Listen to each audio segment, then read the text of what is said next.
Hello বন্ধুরা, তন্নিস কিচেনে আপনাদেরকে স্বাগত। আজ আমি করে দেখাবো 5 মিনিটের একটি রেসিপি। আপনারা সকালে উঠে ব্রেকফাস্ট কি বানাবেন ঠিক পান না, তাই আমি একটি মাত্র ডিম আর একটা মাত্র পাউরুটি দিয়ে বানিয়ে দেখাবো মজার একটি রেসিপি। এই রেসিপিটা বানানোর জন্য আমার লাগবে একটা মিডিয়াম সাইজের পেঁয়াজ কুচি আর 2 থেকে 3টে কাঁচা লঙ্কা কুচি। পেঁয়াজটা কিন্তু খুব মিহি করে কুচিয়ে নিতে হবে, লঙ্কাটাও মিহি করে কোচাতে হবে। আমি ডিমটাকে এখানে ফাটিয়ে নিচ্ছি। এখানে একটা ডিম হলেই চলবে একটা পাউরুটির জন্য। এবার আমি ডিমটা ফাটিয়ে নিয়ে তার মধ্যে দিয়ে দিচ্ছি কুচিয়ে রাখা পেঁয়াজ আর দিয়ে দেব কুচিয়ে রাখা কাঁচা লঙ্কা। লঙ্কার পরিমাণটা কিন্তু আপনারা আপনাদের পরিমাণ মতো দেবেন। যেহেতু অনেক সময় আমরা বাচ্চাদের টিফিনের জন্য দিই, সেক্ষেত্রে কিন্তু একটু লঙ্কার পরিমাণটা কমই রাখবেন। দিয়ে দিলাম হাফ টিস্পুন নুন আর 1/4 টিস্পুন হলুদ, হাফ টিস্পুন লঙ্কার গুঁড়ো, 1/4 টিস্পুন বেকিং সোডা বা খাওয়ার সোডা। এখানে আমি দিয়ে দিচ্ছি হাফ কাপ পরিমাণ জল। এই সব উপকরণগুলো দিয়ে আমি ভালো করে কিন্তু এখানে ফেটিয়ে নেব।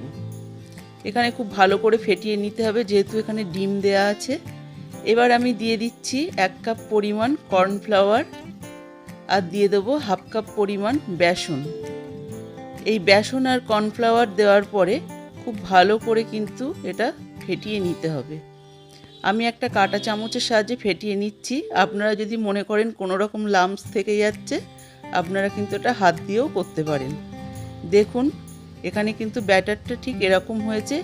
বেশি পাতলা হলে চলবে না, আবার বেশি গাঢ় হলে চলবে না। এবার আমি আপনাদেরকে পাউরুটিটা কেটে পিস করে দেখাচ্ছি।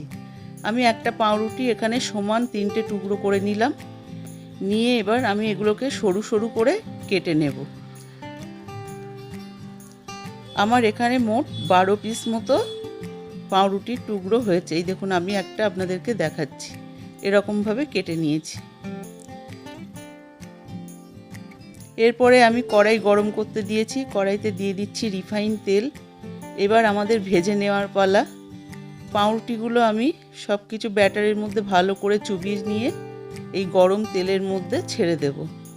আমি যখন পাউরুটিটা ছাড়বো, গ্যাসের ফ্লেমটা লো টু মিডিয়ামে রেখে ছাড়বো।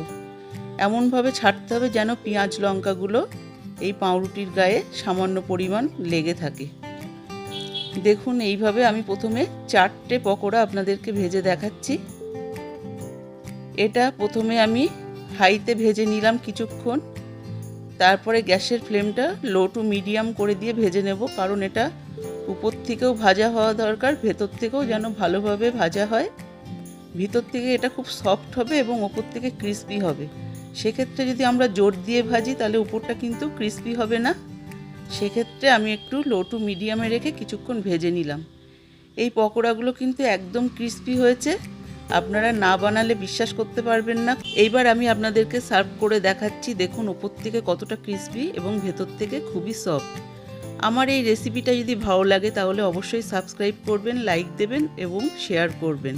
আর আমাকে কমেন্ট করতে ভুলবেন না কেমন হয়েছে।